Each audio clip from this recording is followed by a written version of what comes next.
So Emma, we are back now to the witch doctor. You have come out of the cave. You find yourself, you have gone the other side. The enemy had told you, by the way, that you need to eat because the journey is going to be long. That's the witch doctor. When they told me to rest, the journey was long. And that is the journey I went into the cave. In the cave. Yeah. To meet the devil, to those satanic activities there. Yeah. So you come back now.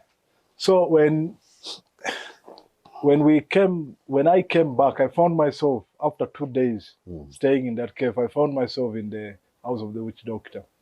Very tired, hungry, and again they brought the same calabash with food. How did you trace your way back to that house? I didn't, I just found myself there. You don't know what carried you? I didn't know what carried me. I didn't what know how, transport you used? I didn't know. Okay. I found myself at the home of the witch doctor. So I was hungry and weak. Then he brought food again in the calabash, meat. For this time, the meat was not properly cooked, and it was not salt. There was no salt in it. Okay. So I ate the food. I got a little bit energy. Then they told me, you rest because there are things you are going, but there are things you need to go with. So I asked him, but where is Andy? Because I need to go back with him. They told me, don't worry. You will go back. Whether with Andy or without Andy, you are going back. So I rested. I woke up later in the evening. They brought a ring. They brought a ring to me. A finger ring. Finger ring. And they told me, they didn't give me straight. They just told me, Emma, we are going to give you a ring. But the people that are going to bring you the rings are not we. There are different people that will bring rings to you. You have to sit there and wait, and some other things. And then I saw the 3 women. I used to see them in my dream when I was in school. I saw them coming. The 3 of them, they entered the house. They were holding, one was holding a ring, another was holding a kanzu, is a long, that's Muslims. A kanzu. Kanzu. Okay, a kanzu, that is a local name here, but a kanzu looks like the clothes, those the robe which Muslim put on. That white robe which reaches down. It's not like the Western clothes that we are putting on trousers and shirt. But that one, it was not so white. It was just not very white, just there. But it looks white when you see it. You see like it's a white thing. One was holding that, and one was holding like a stick, something like a stick. So when they entered inside, they knelt down in front of me, and they told me.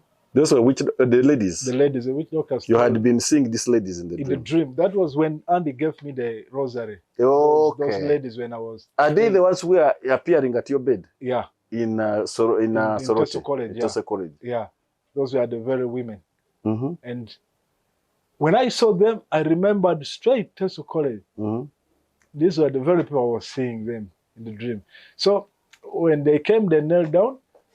They gave me the ring. They were not talking. They were just giving it to me. So when they gave me the ring, and then the one that is holding the stick said, you should always put on this ring when you're in trouble, and when you want something, and when you feel someone is oppressing you. That is the only time you should put on this ring. And then he told me, this kanzu dress, you are always supposed to put on it in the first week of the month. The whole week? Or only one day of that week? The full week. The first week of the month. You put on the kanzu. And walk in it even in the street? Walk, don't move anywhere. Be in the house. Because we will be visiting you, or you visiting us.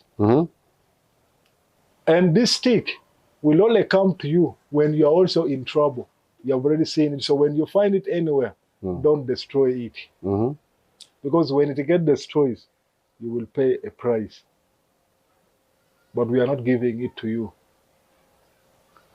So I took the kanzu and the ring. Now, was the ring just like this flat, like, I mean, simple like mine, or how was it? For it is kind of red. When you look, you see like red. Yeah, it looks beautiful. It looks nice.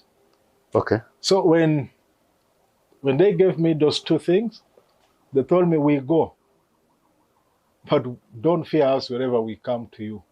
We're already part of you. We were with you long time ago. So they went. Those are women still. Yeah, those are women.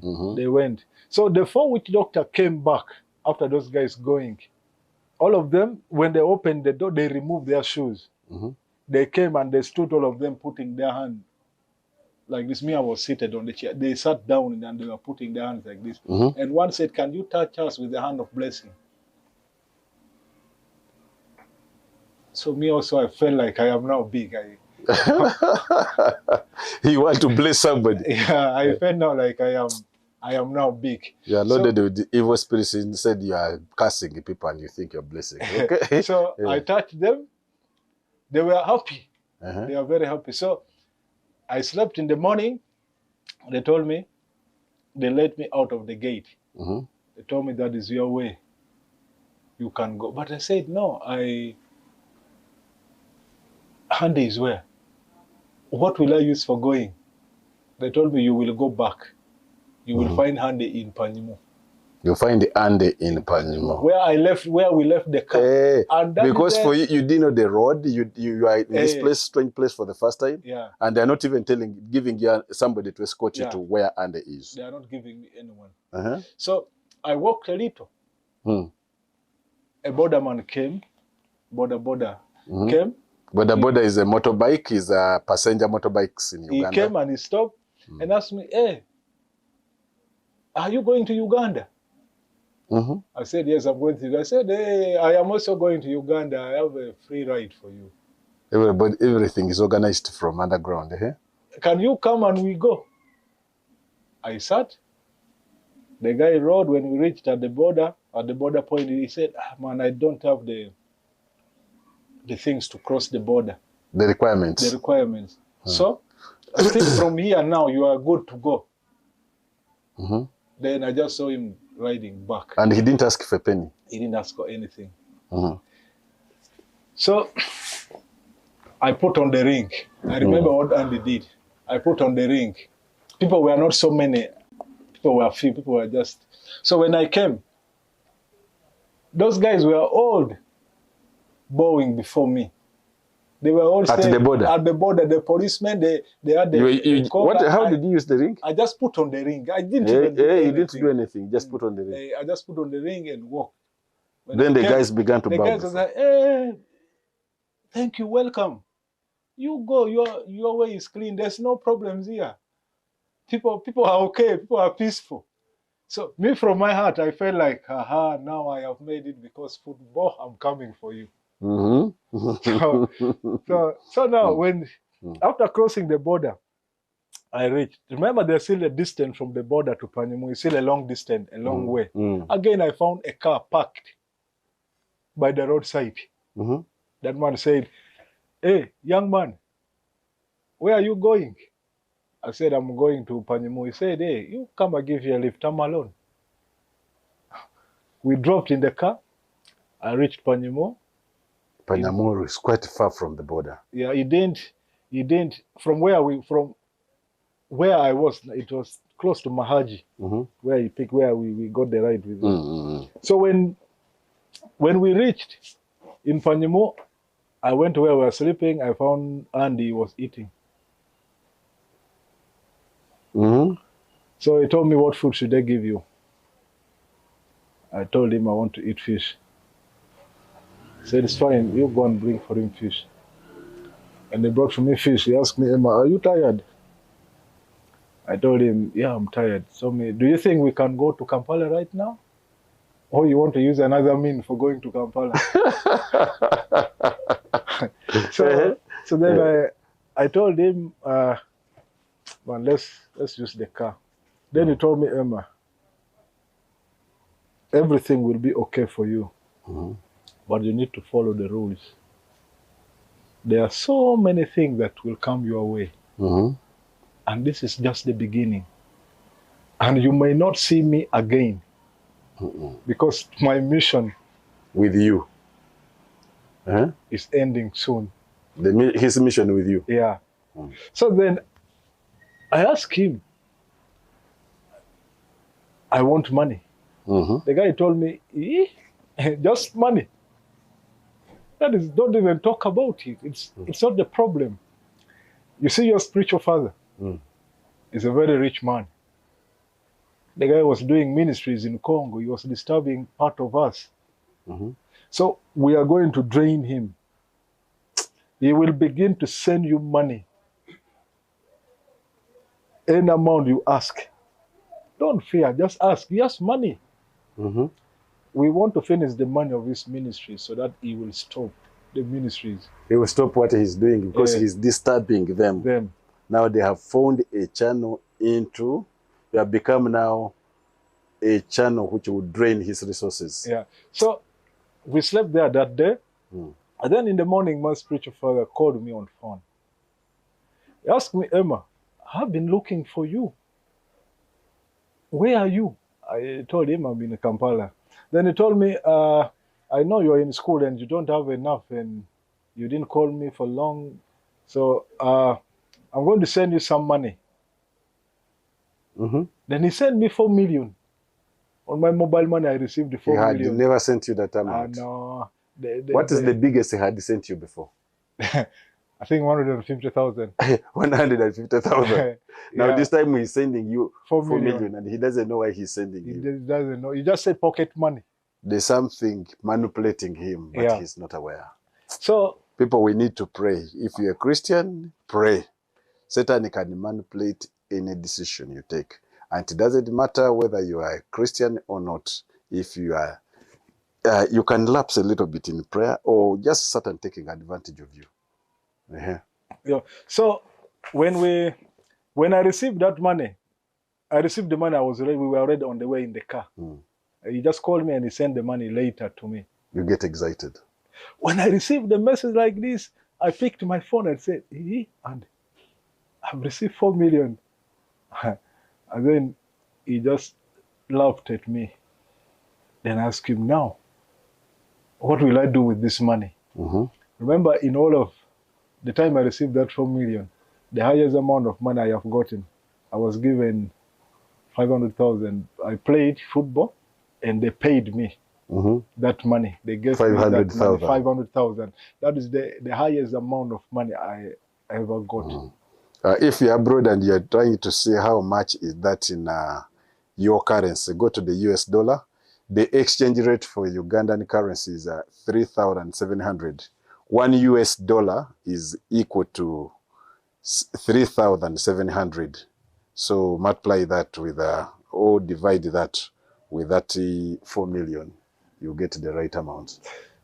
So when I received the 4 million, I got excited. So Andy told me, Emma, don't be excited because that is a little. We are still nurturing you. That is why you only got the 4 million. We are still nurturing you. So when I reached Kampala, he asked me what's up with football. But now I was feeling big before the football because our football leagues here, I think they pay less money. So me now, I even got derailed. I was feeling like, why should I even go and play? I'm already getting paid. I'm already getting all this much money. I've just received 4 million today, and this evening you're asking me about football. I will see into it. So after a week, a friend called me, Emma, we have a tournament to play. It's like a gala. Can you come and play? I said, yeah, I'm free. I can come and play. You're playing for which team? We had just a village team around where I was living. So I went to play. It's within Kampala. I went to play. After the match, 2 people approached me. They told me, Emma, man, you're a good player. You're of another level. Where had you been all this while? The enemy had covered you. Now he has unveiled you. Why why is it we were not seeing you at that tender age? But where were you really? Can you come and we talk? All the people were telling me the same thing, and they all gave me their numbers. So I went back that evening. Then I told Andy, I went to his place. I told Andy, and Andy told me, Emma, another person will take over from where I have stopped. For him, he has finished his job. He has scouted you. He has already handed you over to the system. So somebody else must take over. Yeah, he told me someone else will take over from where I have stopped. So it just that he kept quiet. He didn't talk again. I had already sent something. I already known something. But before he told me, I told him about the clubs, and he told me, why must you go to Ginger to play? One of the guys is a scout of Bull FC. There's Bull FC and Wakiso Giants. And Wakiso Giants. Yeah. And then, so the agents came looking for you to go and play for their clubs. Now the enemy has unveiled you. For them, even they don't know what is causing them to look for you. So Andy told me, Emma, why must you go to Ginger? To Ginger. Our mission is not in Ginger. We target the population of Kampala. Just say the population. The population. And the population is here. Kampala is the most populated city in the country. Yeah. So then he kept quiet. That was the last thing we spoke with him. And I went back home. The next day, after the guys called me, I went to the Wakiso Giants guy. We agreed with him the money they are going to pay me. But when I could go for trainings, even the coach would respect me. They could ask me, do you want to play? Do you want to go and train? How do you see us performing? So literally... Like you're above them in knowledge and the skills of football. But then, in a dream, they could come to me and they keep telling me, football is not what we want you to do. Football is not what we want you to do. You have a different... We have a different mission for you. And that is your purpose. This one, we are going to end it soon. Okay. So I spent with Wakiso Giants about, I think, 2 seasons? Or, I don't remember, I think 2 seasons. Because I was not constant. I go if I want. I do what I want. I was above. I feel I was... Okay. And you're in their first team. If I want to play in the first team, no one can stop me. Whether I train or I don't train. And the skill was there. Was there. Yes. So when after a while, after playing for them for a while, I started because in every first month, every first week of the month, when I put on the kanzu, I get out of my body. I will be in my house, but my spirit will not be there. The body is in the house. The body is there. But if you have gone for other errands, I've gone to another world. And you would understand where you are. Sometimes I understand, sometimes I don't understand.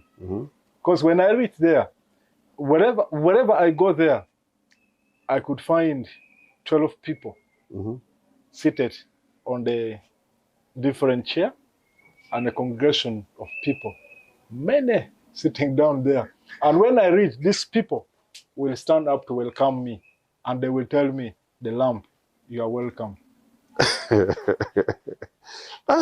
They will tell me, the lamp, you had become a lamp of Satan.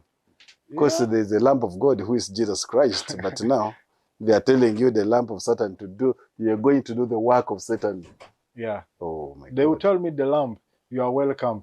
And what they could tell me, you have to listen keenly and attentively to the teachings.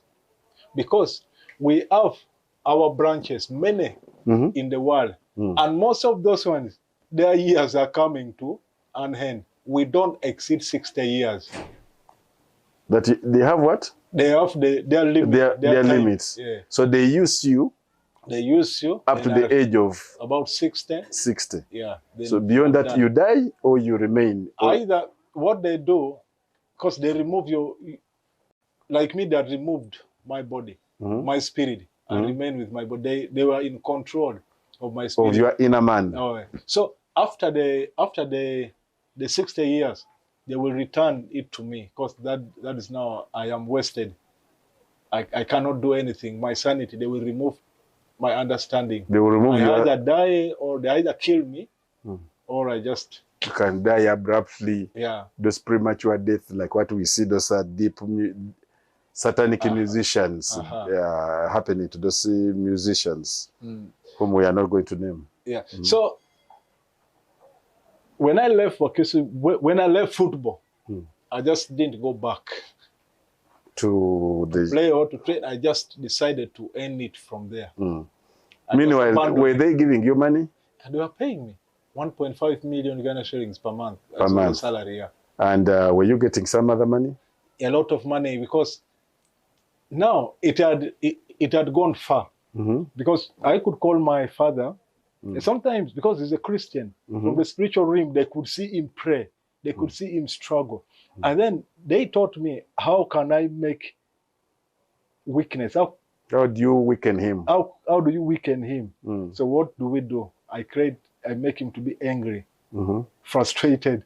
That is the opening we could use. Because now when you're frustrated, automatically you have opened up. They can now use you properly. So when I could call him and say, I am sick, I need this and this for treatment, an amount of money I say, he will send. In a day, I could call him 3 times until when I achieve the target I want. So, and on those 3 times, he will be sending you money, or you call making him to see the urgency of the situation so that he can send the money. Yeah, I make him see the urgency of money, how urgent the money is needed. And I could put him on pressure. Then he would send like 1 million. Sometimes 1 million, 2 million, 3 million, even 4 million. Like in a week, he would send like how much? If I calculate, I could receive around 30 something million. Oh my God. 30 something million Ugandan shillings. And he couldn't. You had put a spell on him that he would not make proper judgment. Yeah, I had put an altar in his compound. Satan is a liar. Satan is a liar. They made me to put an altar in his compound. Remember, because you had access to his compound. He was taking you like a son. Yeah. So whatever you wanted, you did it without his knowledge. Yeah, without his knowledge. So remember, one of the things they used to teach us from there, you have to be patient with situation. But you are patient, but if you want something, you must have it and you will get it. As long as you attack the person who is a non-believer. Or a person, a struggling Christian, someone there, he doesn't know where he is. Either he's here, he doesn't know, he's in the middle. One leg is in Christ, the other leg is out. Those who are serious, you make altars for them and those who are serious, if we want to identify someone who is serious, when I have failed to attack you as a pastor, I will now go and look at your foundation. How is your foundation? So that I can accuse you through your foundation. And that is how. Foundation, what exactly do you mean? Your foundation, like your parents, what are the sins of your parents? What is the common thing that brought them down, or what they were involved in, and they did not realize it? Yeah, they didn't realize it. It could be something like immorality. Those things. We look at that. Or anger. Then somebody, maybe in the family, they killed somebody because of anger. So the spirit of anger can just... Exactly. We look at that, then we attack through that, we come through that. Because... Hope somebody's hearing. Because there are some believers, some Christians, they are praying, but their prayers are blocked from the spiritual realm. They are blocked. They are blocked, doesn't reach. You will pray. And there are others that have prayed and they feel nothing. And why are they blocked? What causes that? Because of their sinful nature. They are walking in sin. They are walking in sin, and yet they pretend to be believers. And they pray a lot. They pray a lot. They can even spend days on the mountain. But they are still in sin. You guys, this is what Emma is talking about is very scriptural. If you go to Isaiah 59 verse 1, the Bible says, my hand is not short that I should not save, nor my ears deaf that I should not hear.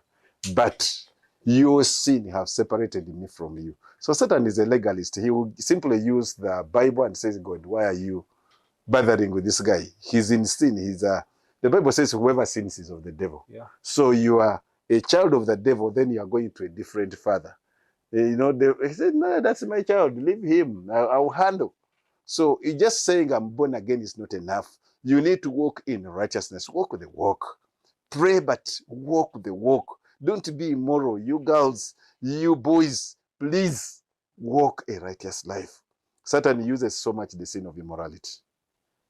A lot. I think that is top on the list to bring people down. Yeah. So when we could go, when I could go after putting on the council every first week of the month, those 12 men there, they are trained as the wise men. They are underground. Yeah, my wise men. Okay. They would, because they, after me leaving in other words, football, they were guardian demons. Yeah. After me leaving football, they told me, you are going to be one of our servants, and you have a target. We have a target for you. You are going to target the youth, 35 years and below. Below. So you are not supposed to target beyond that, because we have other people dealing with that one. And how are you going to do that? What were you going to use to I was given a period of training. Training to become what? A footballer, a president? To become a false prophet. A false prophet? A pastor? A pastor. And had given me the name of the cult already. What was the name of the cult? Jovi. Yeah. And those cults that come with names which you don't understand. It is not, you look for the meaning of the thing you don't understand. It's not in English, it's not in your language. It's just something there. So when they told me that, when they told me the name of the cult will be Jovi, they started explaining to me what Jovi means. Jovi is a god that existed 200 years ago. I remember which doctor, Innocent, told me that we had a cult that existed 200 years ago, and there was nobody that had a bright star like you. And your father befriended one of the members of the Jovi cult, and they were very close and good friends. So I was meant now to take over. From there, to bring it back to light. So now they wanted to take you through the thorough training to make you the person that they were preparing you to become. So when you're ready, they were supposed to present you to the public as one of the preachers in the country. Were you going to be like these struggling pastors? No, I had the powers. I had the powers from the demonic world. When we are talking about struggling, I'm not talking it in a negative way. There are people who are struggling in finances.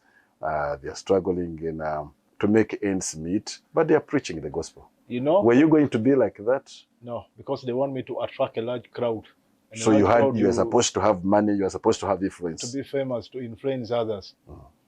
Then, but before I ask them question, ask them, how did my father befriend somebody 200 years ago, but I am just 20-something? How did my father befriend? He didn't live for that long. He didn't live for that long. They said, your forefathers, were they not alive before? And they told me, Emma, we accused. Now, Emma, we have run out of time.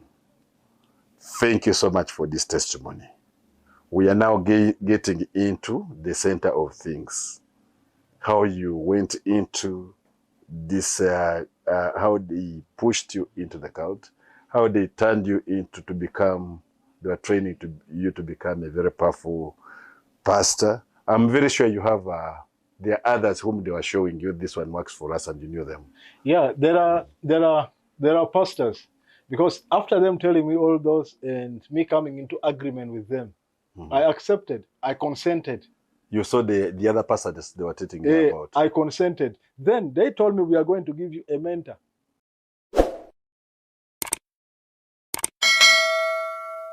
Trinities. Lucifer himself, the dragon, the guy who is going to be used in politics.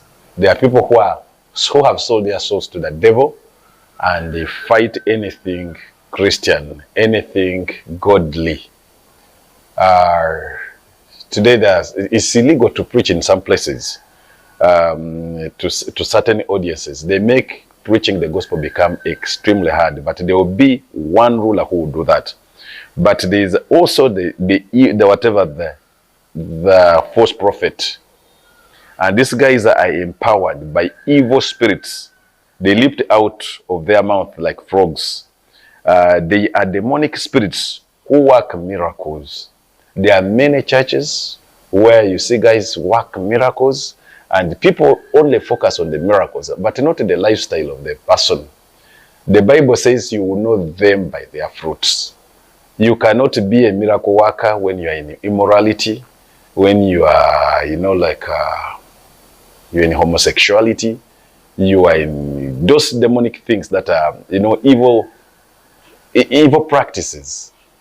And people, just because you are performing miracles, they don't know the spirit that is performing miracles. We have to understand that in the world, in the spiritual world, miracles are part of the game. You remember when Moses was sent in Egypt, he put down his snake, he turned into a snake. His stick and turned into a snake. The other guy also put his stick. Yeah, the Pharaoh called his magicians. They put their sticks down and they all turned into snakes. So miracles is not only attributed to the church. Satan performs miracles, and for him, he exaggerates his miracles so that he can win as many as possible. His workers are like that. So the last time we were talking, we been off with Emma. Emma had gone to Congo. He had been initiated, given staff of authority. Because, when you are given an office, you must be given instruments of authority. So Emma had been given an instrument of authority, which is, for him, he had a ring, and you had a stick? No, the stick was not given to me. The stick was supposed to appear to me, or I could get it sometime later. Yeah, not every time. Yeah, but you had the tunic. Yeah, the tunic. That what we call in Uganda a kanzu. Yeah. A white tunic, which looks like those Arab clothes out there. If you want to know what a tunic looks, those are long white robes, which are like the Arabs put on, and then traditionally here in Uganda, that's what we use. So Emma, you talked over, how you are supposed to be disappearing and spending time, I think, in every first week of the month. Yeah, every first week of the month. So you can greet our audience and you tell us your story, your journey. We are so blessed to hear and to thank God that God delivered you, and you're here to give us your experience. Yeah, I want to thank the viewers and those that are following us. Just want to thank you so much and bless the Lord for your timing. So I am glad to be back again for this episode. Now, in the last episode where we ended, we were talking of, I had begun when they told me about the altars, that I needed to make an altar in my house or where I stay, because the devil, for them, they work with something that can satisfy them. There's something that you give to them as a sacrifice of the thing that they're giving you. Because they were giving me everything, money. I was getting money through manipulation. Using the ring, I could manipulate people. Whatever I call, I would get whatever thing I want. So now, when I left football, and they told me what I was supposed to become. I was supposed to become one of their servants, the workers, somebody who works for them to win souls, to bring souls to the kingdom of darkness. And my target, the one that told me, it was supposed to be 35 years and below. Because in our country, the majority of the people here are youth. The largest number are youth. So they wanted me to target that number. And that told me the region where I come from. I was born in northern Uganda. So they didn't have someone so serious or somebody who can attract a large number of youth and people into their kingdom. So I began going to training. When I could die, they told me, we are going to take you through the training, and the training was supposed to take 5 years. I remember the first time that I died and I went back to them in the first month of that week. When I went back to them, they told me, Emma, we are going to give you a mentor. We are going to give you someone that will mentor you, someone that will teach you. Because for them, there are people, their servants don't work for more than 60 years. I think 60 years is 60 to 65, that is at most. So they told me, we are going to give you a mentor. So now, they work for 60 to what? Around 60 to 65, they don't exceed there. So when they retire and get out of the business, or what happens? No, you don't retire and get out of the business. That is their timing, because they know, I think even the Bible talks about it in 70, I think that is the... So they are supposed to die, in other words? Yeah, they're supposed to die. Or if you don't die, they will remove your sanity. You will be there, but you will not understand. You will just be there without your memory. Everything is lost about you. So when I went back to them and the training began, when they told me about that, they made me to see, you know, I didn't see hell. I did not see hell, but I knew hell is there, because that is their teaching. That is what they showed me. That is what they told me. Like in picture, that, you know, we want to be many, so that when we go there, we may be having, sometimes maybe tell stories or have jazz, so that we will not burn too much. We cannot go few of us. So you need to bring a large number of youth, a large number of people. So he deceives people that they will have even a fellowship in the lake of fire, in hell. Yeah, because we know we have one person that we worship. Then, but because I am now a born again, I'm not a Christian, I don't worship them anymore, I worship Jesus. So then we knew Lucifer is what you were worshipping. Yeah, we are worshipping. And you knew he was taking you to hell. Hey, I knew he was taking us to hell, because when I began the training, I saw smoke, and that smoke was not normal. And one of the things they told me, Emma, you know, when we are still in campaign, let's put an example like campaign, you don't see the real thing until when election is done. That is when you will get the results. Yeah, the results. And they told me, Emma, you know.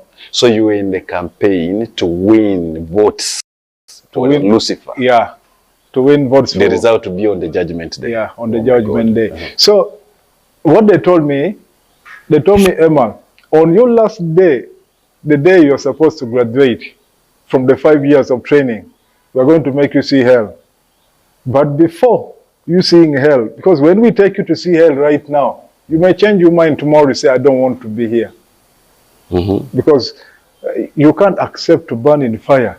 No. No one will accept. So they were still taking me through the training for the 5 years. Now, in the training, they gave me a doctrine. It's a demonic doctrine.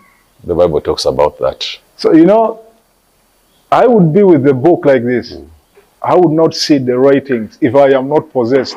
I can only see the writing when I am possessed, when something has possessed me.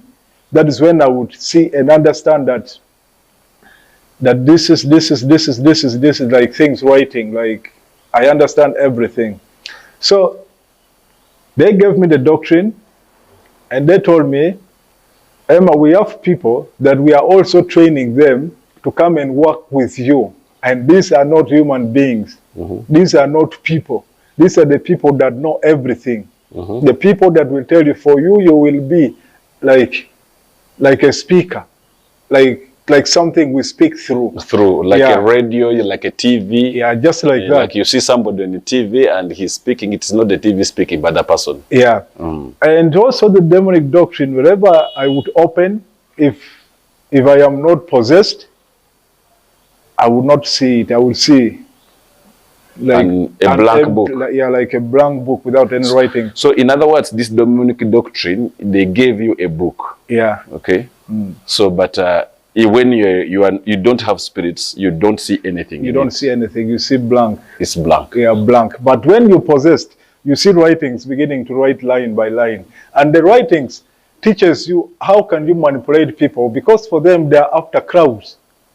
They are after crowds, and they don't target every crowd, because there are some crowds that are some crowds that are already possessed already.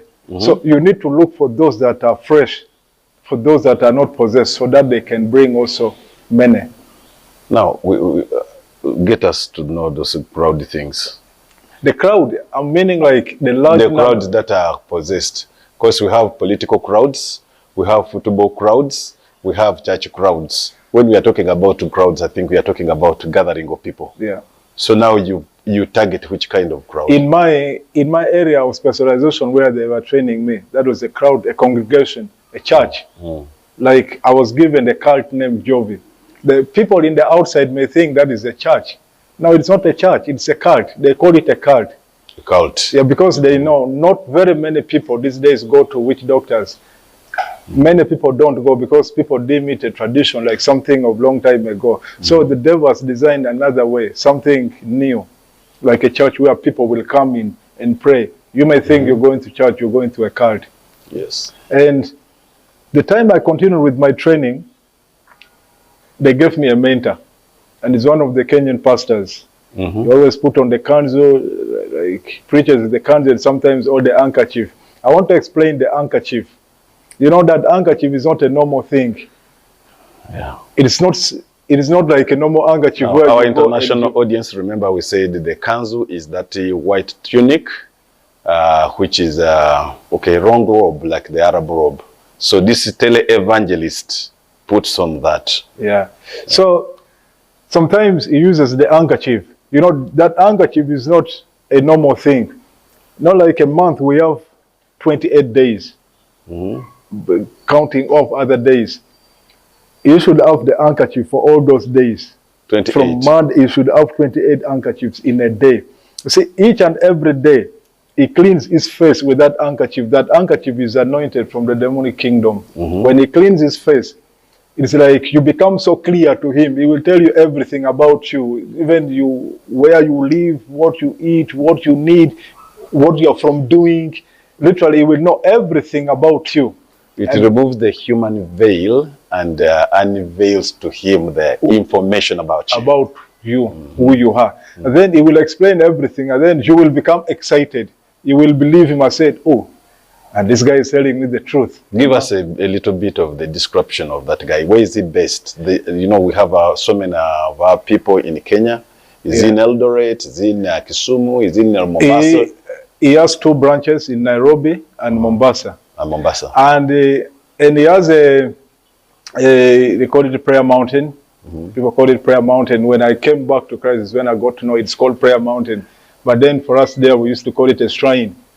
A shrine where they would go and do their rituals. They have there, wherever they could go there, he would cut his pubic hair and gets a fish from that, from the...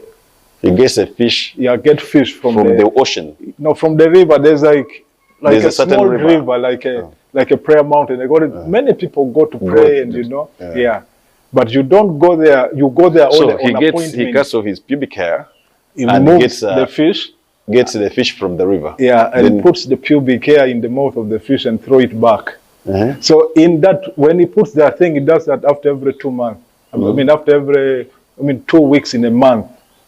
The first 2 weeks in the month, he must go there once. So it empowers him. Yeah, it empowers him. That is the spirit of immorality when he does that and comes back. In that month, when he comes to pray for people. And he prays for you. So in Kenya, you're working with only that prophet? Yeah, I knew him. And does he call himself as a prophet? What is his title? Evangelist. He's an evangelist? Yeah.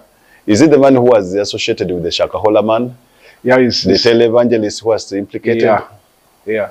Who had bail and, I mean, he was implicated by police associated with Shakahola killing. Yeah. Then how about the Shakahola? Did you have any connection? No, I didn't have much connection. But when I would die, when I would be, because, you know, for them, they could not give money as indirectly. So they look for ways, how can they get money? If they fail to get money through congregation, through people bringing in, they also have to make other avenues of getting resources. So they have many kind of people they use. They manipulate them. They possess them, and people will do things in the way they're not supposed to do it. So when I would die, we would meet. And it is not that I went to Kenya straight, like by bus or what, no. What do you mean when you would die? After every 1 week, in the first month. You would die? I would die, I would get out of my body, like when I put on the kanzu. You would leave the body, you would put on the, hey, I remember you talked about putting on that tunic. Kanzu, yeah. The kanzu. Then you lock yourself? I don't lock myself, I leave the door open. Open. Yeah, and I would move within my house, I would be in my house. And you would send away the house, the girlfriend. Yeah, I would send her away. Because now at that time, the time I began now doing, the time they began teaching me, I had enough money. It wasn't my problem. Money was not my problem. So I would, at the start of every month, I would give her money. I would say, please. Go home. Go where you want. Go wherever you want to go. This is the money. And yeah, you know, a girl who has found a rich boyfriend who is having money, she will feel excited. So now when she goes away, then you remain at home. And then me, I will remain at home. So you get out of your body, you abandon the body. Yeah. So that body would not feed. You will not take tea, you will not take lunch, supper. I'm feeding. For how many days? 1 week. 7 days. 7 days. Remember, humanly speaking, 7 days are enough to kill somebody, to starve somebody to death. But in my spirit, I would be eating. You'll be eating the spirit, but the body is abandoned. Yeah. So in that process, you go to Kenya. Yeah. And other places. Many places. Now, the first place I would die and go to, because we had one meeting point, and that is in Congo, in the cave, where I was first taken, and we met many people, and they buried me. So, where they tied my leg in the coffin, they tied it in the coffin with the chain. That's the first place when I get out of my body, I would go. Yeah. So you said you have to dress like you had to put on the kanzu. Then you go on a bed. Where would you leave the body? I'm just so intrigued about that. When I just put on it, would you leave the body seated in a chair like I'm seated? Would you lie on bed? I would put on it. Wherever I put on it, it is done. I am gone. Then the body, where do you abandon the body? You don't care where you abandon it? I don't care, because I'm in the house. I'm safe. Nothing will touch me. You would go when you are standing, when you are sleeping. I just want to know that part. How does your spirit get out of your body? No. Let's say in a dream. In a dream. Let's say in a dream. So your spirit goes off doing some things you don't understand, and later it comes back. So when I could put on the kanzu, immediately I put on the kanzu and the ring. I no longer in authority of my body. The Jovi, the god of the Jovi I used to worship, they're already in authority. They have the right to do anything they want to do with my body. They can remove me. They can, even if they wanted to kill me that time, they would. But they wanted me to do or work for them. That's why they could not. So you'd leave the body sleeping somewhere? Yeah. Sleeping in my house, yeah. Or seated in a chair? Yeah. Then you go? Then I go. Okay. And then after a week, the girl would return me, I would come back, normal, everything fine about me. Now, when I would come back to my body and put on the ring, that is the time I would get enough money. I could now manipulate from anyone now. From anyone. Like I would get whites people, let's say online, sometimes online, on Facebook. We just begin to talk. I remember one of the ladies, I talked to her. She's a South African. She sent me, I think $8,000, 8,000 US dollars. My line was not in my name, one of my lines, and I used that line, you know, through Western Union. You have to put the details. Yeah. So I used the name of one of my friends. He had registered for me. He's called Anguyu Michael. So when the money came in, and I told him, Michael, I want you to go. Then I was living in Matuga. Then I said, Michael, I want you to go to town, and then you get for me money. So when he looked at the figures of the money, because I was using his national ID, I didn't use my real line. The guy was like, Emma, so how do you get all this money? How can someone you just meet like then sends you money? Then I told him, yeah, but that is how I work. And he also kind of got interested. But me, I just wanted the money. So when I got the money, I lost contact with that woman. I blocked her. I just said, no, I don't. It was about how much? About $8,000. $8,000? Yeah, it was 8,000. Wow. When she sent me. So it kept on like that. So the training continued. When I continued with the training, I began meeting the mentor we spoke about. Now, Emma, before you come back to that mentor, can you just give us a bit of experience when you are out of the body? Other things that you would do when you are outside the body now? Okay. When I was outside my body, they would take me to see people, to see pastors, the false pastors, the false prophets. They would make me see them, what they do, because that is exactly what I was supposed to do. I was not supposed to do things out of the blue. They wanted me to know, how do these people play their game? How do they work? How do they bring people? How do they possess people? How do they allow devil to possess them? Because there are some You'd be in their congregation now. Yeah. Not as seated in their congregation, but in the spiritual realm. But you would be in that space, but they are not seeing you. Yeah, people are not seeing me. How about the false prophets themselves? They would be knowing, because I am one of their students. Hey. They would be knowing that, yes, he's here, he's learning something. Something. And they would make sure they do things that I could see. And because come there's back communication from there. Yeah. And come back and try to think about it. So when I would come back to my body, you know, at the start, my spiritual father used to pray about me, used to pray for me regarding of everything that I was doing. He was praying for me. So I would sometimes get back to my senses. And after some time, they switch me off. It would be because of the prayers of your because of dad. The prayer. Thank God. I'm very sure it is because of his prayers that you're here today. Yeah, it's because he of did his the prayer. deliverance, but that deliverance did not just come from the blue. Yeah. God had to use somebody's prayer to drive you here. Yes. So when the training continued, I think I was beginning my second year. I would die out. I would die, get out of my body. Spirit would go. I would see, and in the first year, I would to see how people would die. First year of the training of first the year university. Of the training. Okay. Yeah, of the training in being like a false prophet. The training in the first year. They would show me how people would die. In the language they were using the word Mathulani.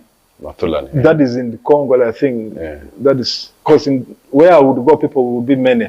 They were not telling me what is the meaning of that Mathulani. I would not even ask. That is a period where you see, like, some people in the hospital, they are not supposed to die, but the devil takes advantage and kills them. They would remove their life and replace with someone's life. Let's say I have a year to serve them, maybe remaining 1 year. There are people who go because of wealth, and they say, maybe you will live for 2 years, you will enjoy the wealth, and after the 2 years, you will die, unless you do something. So those people are supposed to look for another life to replace with their life. So they will remove that life. From the people in the hospital? From someone in the hospital. They don't just come to the hospital and enter the hospital, no. They come through spirit. They would enter the hospital, they look, they see, if you're not prayerful, or all people around you are not prayerful, they will remove that life and replace. But they will first go and keep it maybe for a day or 1.5 days to try to see, are they going to pray? Are people coming to pray for him? Does he come from a prayerful family? If so, they will return the life back. If people not, come and pray. Yeah. If not, forever you are gone, they will go and bury you. You're making it look like like replacing somebody's life is just like I'm running short of my fuel, then I steal somebody's fuel and I top up on mine. Yeah. Is that by taking blood? Because the Bible tells us that the life of the flesh is in the blood. Is that why they drink blood or something like that? You know. Anyway, yeah. That I did not go much deep into it. They didn't teach me too much about that. So I would just see how they would exchange life from other people. They would not tell me, Emma, you are going to do it, but I was seeing it. And one of the reasons why they were making me see it, I began to think, maybe I will also reach to a point when of you also doing this. Yeah. because everything they were making me see it, I believe I was supposed to do it, to prepare for it in advance. Okay. Yeah. So in that period that I would send my girlfriend, I had a girlfriend, the period I would send her away, the period I would say, okay, every start of the month, the first week, I give her money and tell her, get this, go for a trip or go and do whatever thing you want, and you return after the first week. She kind of got suspicious about me, but she did not think much because I had authority over her. I had the ring. The ring was the main source of my power. Yeah, I would manipulate understanding. So, but she was suspicious that why every month? Why every first week of the month? And she got confused on my altar. No, when I began making the altar, when they told me about making the altar in my house where I was staying, you know, one of the funny things where I was living, the landlord never came to ask for money for rent from me. Did not. The money was supposed to be how much? How much were you paying a month? And then it was about 250. I was renting house around 250,000 Ugandan shillings.